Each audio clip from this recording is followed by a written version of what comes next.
You're only as good as your day off.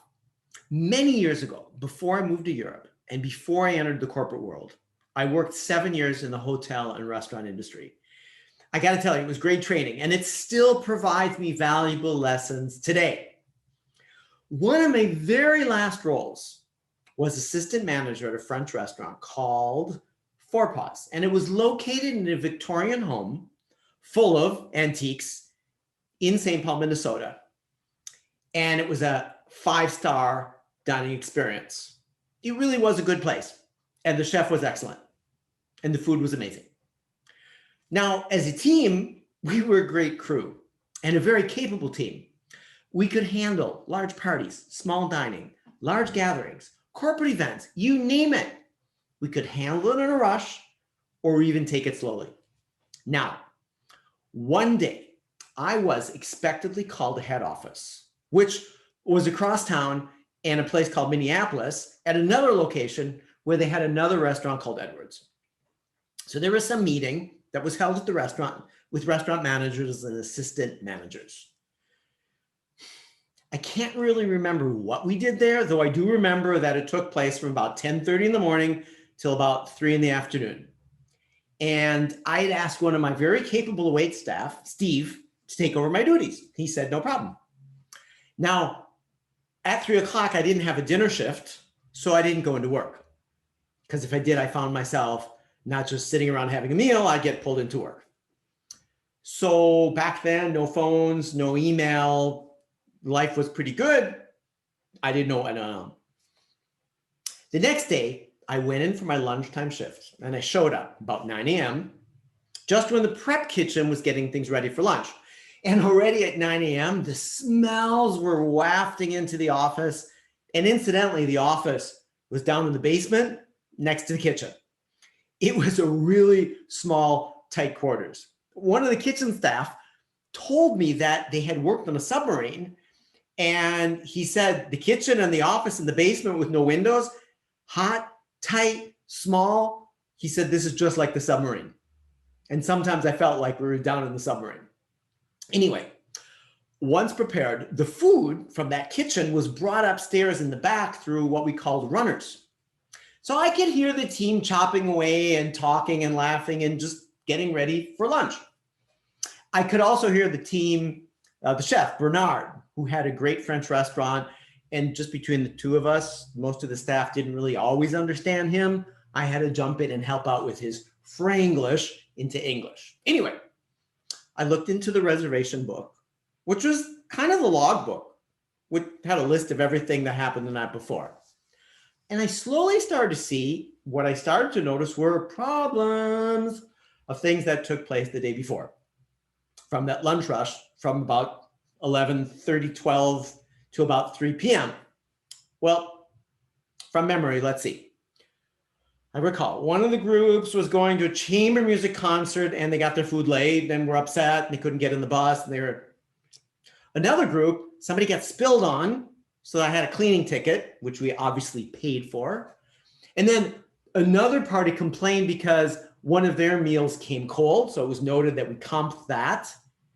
And then I heard that a runner dropped a tray of canard à l'orange going up the back steps, causing a mess and backing everything up. And then a quick walk through the quiet restaurant, I could see that the lunch setting was ready from dinner.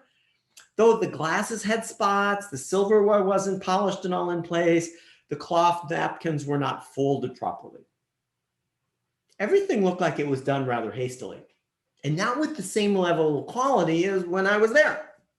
So the next day when the team came in, I found out what was going on, and there was sort of a general disgruntled feeling from the team that things just didn't flow real well. What became clear to me was a quote that I heard from my boss at a company a few years earlier. This was Tommy, who told me, in the restaurant business, you're only as good as your day off, end quote. What that means is if you're there and things run smoothly, that's great. Though when you're not, what happens? Because when you're there, you keep things spinning. I mean, I was giving direction to people, telling them what to do, where to do it, how to do it. Consequently, the staff just waited for me to tell them where to go and what to do on a typical day. Things like this. Kathy, you know table 230 wants their salads now. Dan, bring the desserts over from the governor's room into this room. Steve, make sure you get that extra bottle of champagne for the party from 3M that's taking place upstairs. Kathy, let's get those tables checked out for the next seating. Hey, folks, I just heard we got a bus showing up. Let's get the glasses polished, get some water. They got stains. Let's get things ready. We want bigger tables from 6 tops to 8 tops. Get the salads in the pantry in the back. Get some more ice up front at the bar. Probably going to have the drinks tonight because it's going to be a nice night on the terrace. Anyway, things would work really well. I barked, ordered. I barked. They complied. Life was good. Or so I thought. So what I noticed was I would tell them what to do. My tactical skills were very good, though I hadn't trained them on the stuff that they needed to do to run on their own and think for themselves. You're only as good as your day off. Now I realized I need to take some action and help people out. So when I was away, it didn't run well. Pointing out that when you tell people something's the matter, 3 things back at me. 1 pointing out, okay, maybe they weren't great, though most fingers at me. This was my responsibility. What did I do? I started to encourage them to become more self-guided, self-reliant teams. And I asked them questions to think. And it was only a few years later when I learned this was actually something called coaching. Okay, so let's have a meeting here before the shift comes on or before we start the week. We have these many people coming in. We have this group. How do you propose we could organize ourselves to be great? I let them come up with it. And then I realized that rather than being on all the time and spinning plates and wondering what was going on, I could focus on other duties, which was take care of guests, troubleshoot, be elsewhere, welcome diners, be the host as well as the assistant manager without having to get dirty all the time and get in and do their job for them. Let them think. It was great. I really enjoyed the change. This was a big lesson for me. A big lesson. You're only as good as your day off. And if you're gone and on your day off and you're away, things function, that's an indicator that you've trained and coached and mentored your people to a sufficient high level where they are self-guided. Now, let's fast forward to the corporate world. And I work with leaders all the time who tell me I have to intervene too much with my people. I don't think they always know what to do. I have to tell them time and time again and make sure they're ready and do it. So I ask them the same question. What would happen if you are gone for a day, a week, or several weeks? Look of shock. What?